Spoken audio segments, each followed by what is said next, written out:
Bapak Pucung. Sewaktu kecil, saya sering melihat binatang ini hinggap dan berada di tanaman-tanaman kecil yang daunnya hijau royo-royo seperti ini Bapak Pucung merupakan hewan yang suka bergerombol di daun ataupun di rumput-rumput. Kala itu sekitar tahun 2000-an, bocah-bocah kecil seusia saya suka sekali bermain dengan Bapak Pucung.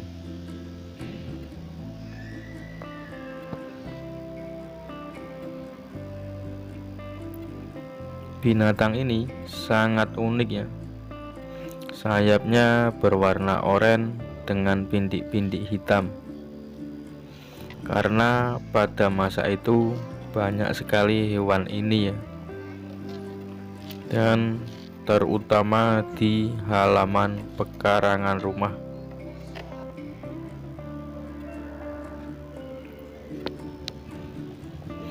Tetapi sekarang sudah zaman modern dan anak-anak kecil lebih suka bermain HP dan binatang ini pun mulai musnah dengan sendirinya karena ekosistemnya juga sudah mulai hancur Rasanya begitu indah masa kecil dulu dibanding dengan masa kecil anakku sekarang. Apakah memang hewan ini sudah punah dan dunia sudah berubah? Ataukah anak-anak kecil sekarang mungkin tidak akan pernah mengenal Bapak Pucung ini? Sekarang saya akan bahas 5 fakta menarik tentang Bapak Pucung. Yang pertama, dijumpai pada lingkungan yang masih hijau. Pada zaman dahulu, kamu masih bisa menemukan Bapak Pucung di area pekarangan rumah Namun sekarang jarang ditemukan kalau bukan di area perkebunan yang masih hijau.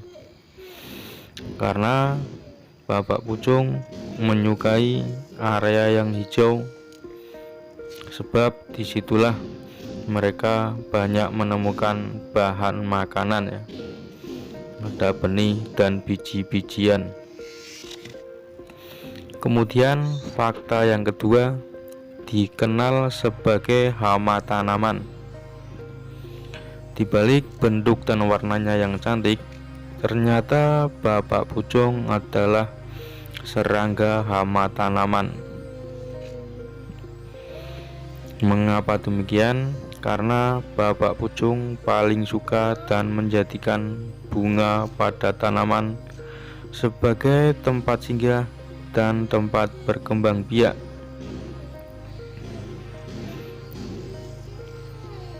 Karena Bapak Pucung memakan biji-bijian dan bunga, membuat tanaman tersebut bisa menjadikan gagal berfotosintesis Terus fakta yang ketiga, alasan disebut sebagai hama tanaman Bapak Pucung memakan biji tanaman dan bergerombol pada bunga-bunga tanaman. Bapak Pucung akan menusuk dan mulai makan biji-bijian.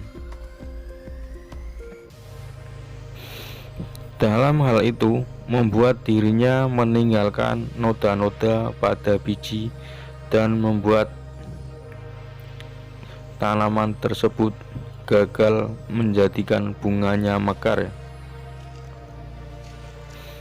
Fakta yang keempat, jarang menggunakan sayapnya untuk terbang. Bapak kucung memiliki ukuran panjang antara 12 mm sampai 18 mm dan tersebar di negara Indonesia, Nepal, Sri Lanka, India, Bangladesh, Thailand, hingga Australia. Mereka dapat terbang, namun jarang sekali menggunakan sayapnya. Karena dahan dedaunan tempat mereka bernaung sangat berdekatan, tidak diperlukan terbang. Bapak pucung pun bisa dengan mudah ditangkap dengan menggunakan tangan kosong. Fakta yang terakhir atau yang kelima, cara reproduksi bapak pucung. Dalam berkembang biak, betina bapak pucung dewasa menaruh telur-telurnya yang masing-masing terdiri dari 60 hingga 90 butir telur dan meletakkannya di tanah tanaman inang. Butuh waktu hingga 5 hari untuk menetas dan nimfa akan berkembang menjadi dewasa sekitar 30 sampai 40 hari dengan memakan biji maupun kuncup bunga untuk berkembang. Sedangkan untuk musuh alami yang menjadi predator dari bapak pucung adalah lalat parasit tasinid yang menyerang nimfa. Selain itu, burung serta ayam menjadi predator yang suka memangsa bapak pucung. Ya, itulah tadi 5 fakta menarik tentang serangga cantik. Kalau kamu masih bisa menemukan di sekitar rumah, berarti tempat tinggal kamu termasuk wilayah yang hijau dan asri.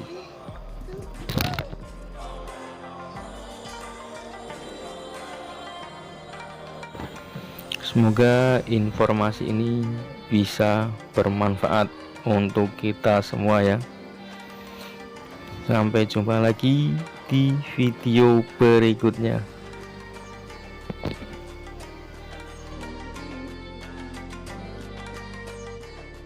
Pandang wajahnya yang indah membuat aku merasa lemah. Semakin kulihat dirimu, mungkin aku telah jatuh cinta pada